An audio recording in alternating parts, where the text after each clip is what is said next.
Hello दोस्तों, नमस्ते। लक्ष्य अकाडमी के यूट्यूब चैनल में आप सभी का स्वागत है। दोस्तों, हम लोगों ने एनसीएल भर्ती परीक्षा के संबंध में आज कुछ चर्चा करेंगे।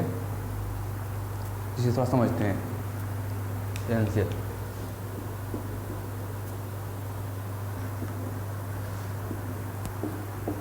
भर्ती परीक्षा,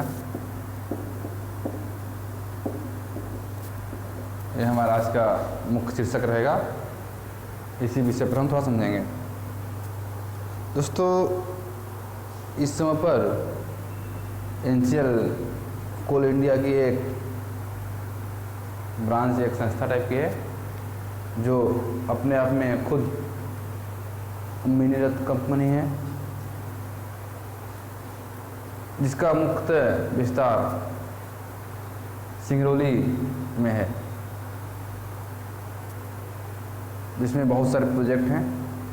इन प्रोजेक्टों में ऑपरेटर भर्ती परीक्षा के संबंध में कुछ चर्चा करने वाले हैं हम। इसमें वर्तमान समय में ढेर सारी भर्ती आई हुई है। एक लंबे समय से हमारे मन में संदेह था कि परीक्षा कब होगा। कोविड-19 की महामारी से हम जूझ रहे हैं। लेकिन दोस्तों, ये आपके लिए अच्छी खबर है कि 29 नवंबर को इसका पेपर आयोजित होने जा रहा है, जिसमें आप सभी प्रतिभागियों को हम अच्छे से तैयारी, अध्ययन, अध्यापन के लिए ढेर सारी शुभकामनाएं देते हैं। और यह एक सुनहरा अवसर है। जो भी विद्यार्थी अध्ययन कर रहे हैं या इस परीक्षा में सम्मिलित हो रहे हैं, क्योंकि दोस्तों इस टाइम पे हमारे पास बहुत सारे काम नहीं हैं, कॉलेजेस बंद हैं और बहुत सारे विषय बंद हैं, जिससे हम अन्य गतिविधियों में थोड़े से लिप्त कम है, यानी हमारे पास समय बच रहा है। तो उस बचे हुए समय को हम सदुपयोग कर सकते हैं इस परीक्षा के संबंध में, जो हमें एक अच्छा परिणाम देगा।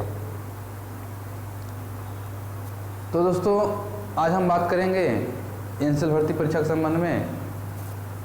कुछ ड्राइवर, जो भी ड्राइवर बनने वाले हैं, एक ड्राइवर को या एक ऑपरेटर को कुछ बेसिक जानकारी या सामान्य जानकारियाँ होनी चाहिए। उस सामान्य जानकारी के संबंध में ढेर सारे क्वेश्चन आते हैं। अगर हम पिछले वर्ष का या जो 2018 में या पिछला पेपर जो हुआ था, उस परीक्षा का प्रश्न पत्र हम अध्ययन करें तो लगभग 15 क्वेश्चन या उससे अधिक इस विषय से प्रश्न आए थे। इस आधार पर हम यह उम्मीद करते हैं कि इस वर्ष भी लगभग 15 क्वेश्चन आएंगे। अगर 15 प्रश्न आ रहे हैं एक विषय से, तो दोस्तों एक बहुत बड़ा विषय या बहुत महत्वपूर्ण विषय हो जाता है, जिसे हमें अच्छे से अध्ययन कर लेना बहुत ही आवश्यक होगा। तो दोस्तों, इसमें हम बात करेंगे कि पहले बात करते हैं इसका सिलेबस क्या होता है, क्या प्रश्न पूछेंगे और कैसे हम पढ़ेंगे। दोस्तों, पहला इसमें है, सामान्य सी बातें हम समझ लें कि एक ऑपरेटर, जो एक ऑपरेटर होगा,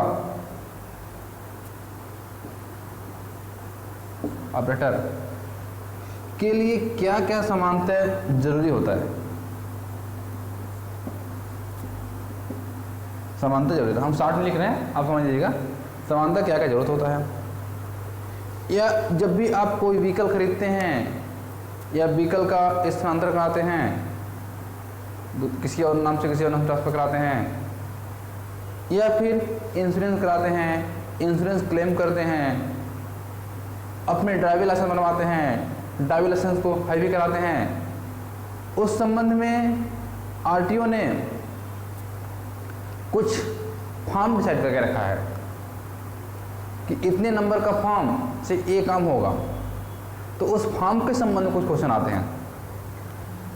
जैसा कि दोस्तों जो भी हमारे चैनल पे पुराने विद्यार्थी हैं वो जानते हैं कि हमने इस परीक्षा के संबंध में एक शॉर्ट और बहुत ही कम शब्दों में एक बहुत ही खूबसूरत सा एक नोट्स तैयार करके रखा है, जिसमें से आरटीओ के संबंध में भी एक मेरा नोट्स है, ये है नोट्स।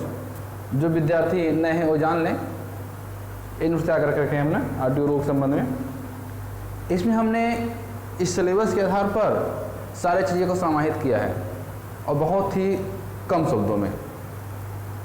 दोस्तों इसमें देखिए जो हम बता रहे हैं बहुत सारे फॉर्म होते हैं, ये सारे फॉर्म हैं कि कौन से फॉर्म किस काम के लिए आता है। जैसे फॉर्म नंबर 1 मेडिकल फिटनेस स्व घोषणा के लिए होता है, ठीक। ऐसे बहुत सारे फॉर्म होते हैं। जैसे फॉर्म नंबर 3 तस्वीरों के साथ लर्नर लाइसेंस फॉर्म। हमें जैसे कि जो भी पहले ऑपरेटर बनता है, ड्राइवर लाइसेंस बनता है, तो पहले लर्निंग लाइसेंस बनता है, मतलब हमें सीखने का मौका दिया जाता है, ठीक। उसके लिए हमारे पास फॉर्म नंबर 3 जरूरत पड़ता है। इस तरह से बहुत सारे फॉर्म होते हैं। तो उस फॉर्म के संबंध में एक क्वेश्चन आएगा दोस्तों, जरूर 1-2 क्वेश्चन आने चाहिए। तो उसे हमें बेसिक जानकारी चाहिए, वो हमारे इस नोट में समाहित है, ठीक।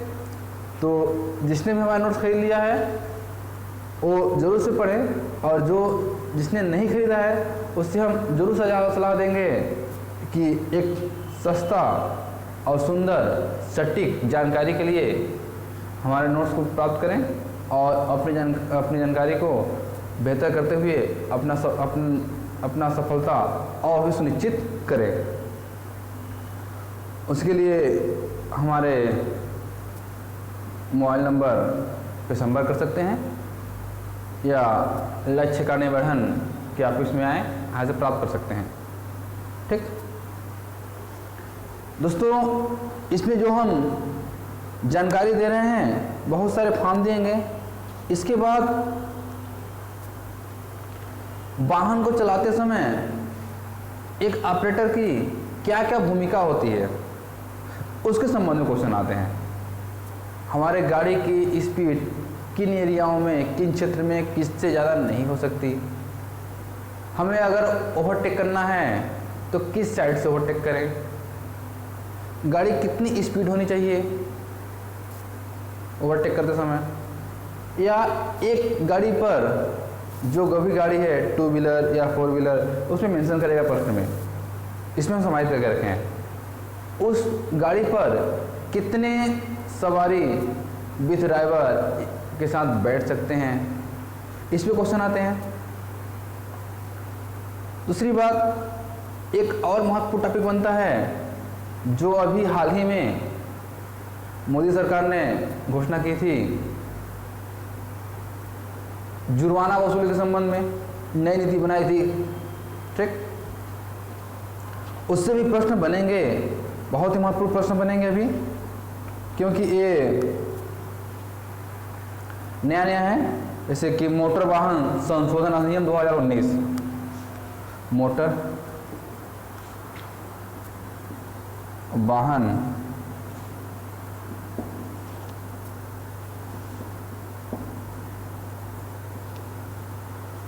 संशोधन अधिनियम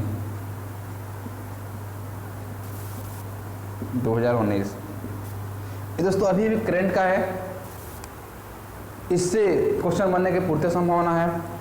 इसमें क्या क्या चेंज किया गया है सारे समाहित करके रखे हैं हम, और बहुत सारे जुर्माना हुए हैं, जुर्माना से संबंधित क्वेश्चन है। दूसरी बात, बहुत सारे सिंबल्स, चिन्ह, जब भी हम यातायात सफ़र करते हैं तो बहुत सारे चिन्ह होते हैं, उन चिन्हों की पहचान करना बहुत ज़रूरी होती है कि इस चिन्ह का मतलब क्या है। जैसे ये चिन्ह है रुकिए, बाएं ओर चलना अनिवार्य है, रास्ता दीजिए, प्रवेश निषेध है, इस तरह बहुत सारे चिन्ह होंगे। इन चिन्हों पे भी क्वेश्चन आते हैं कि इस चिन्ह का मतलब क्या है, इसे भी हम कैसे समझें। तो इन चिन्हों को भी आप पढ़ लेते हैं, पढ़ लीजिए और समझ लीजिए। दूसरी बात दोस्तों, इस प्रश्न में हम या इस नोट्स में हम ढेर सारे प्रश्न को दे रखा है कि कैसे प्रश्न आएंगे। जैसे प्रश्न नंबर बोर्ड ने रेड ट्रैफिक लाइट का एक संकेत है, मतलब यदि कहीं जा रहे हैं रेड लाइट जल गई उसका मतलब क्या है, ग्रीन लाइट जल गई उसका मतलब क्या है, येलो जल रही है उसका मतलब क्या है। ऐसे भी क्वेश्चन आएंगे। एक का क्वेश्चन पढ़ते हैं। जैसे कि एक क्वेश्चन आ रहा है, आपके विचार संबंधी क्वेश्चन आ रहा है, अस्पताल के सामने पार्किंग करना डैश। नंबर 1 गलत है, नंबर बी सही है, नंबर सी हालत के ऊपर निर्भर है, नंबर डी इनमें से कोई नहीं। ऐसे क्वेश्चन भी आएंगे, ऐसे प्रश्न भी आएंगे। इनका भी इसमें एक बड़ी सी एक्सरसाइज दे रखी है, तो इसको पढ़िए।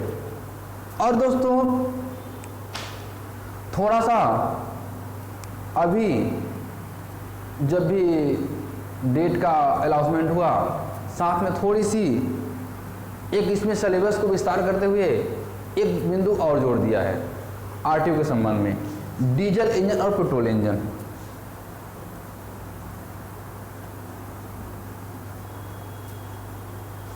अब पेट्रोल इंजन से संबंधित, मतलब डीजल इंजन गाड़ी में क्या विशेषता होती है, पेट्रोल इंजन गाड़ी में क्या विशेषता होती है, या दोनों में अंतर क्या है, इन चीज़ों को। दोस्तों इस टॉपिक पे हम एक और वीडियो लेके आएंगे, बहुत जल्द इस पर वीडियो लेके आएंगे। और ये हमारे नोट्स में भी अपडेट नहीं है, इसे हम जल्द ही अपने नोट्स में भी अपडेट कर लेंगे, तो इसे प्राप्त कर लें आप, ऐसे वीडियो लेके आएंगे, इसको और समझेंगे विस्तार से। दोस्तों तो अब आपको हम ढेर सारी अग्रिम बधाई देते हैं और अच्छे से अध्ययन के लिए शुभकामनाएं देते हैं। आप अच्छे से और अध्ययन करें। तब तक के लिए दोस्तों धन्यवाद।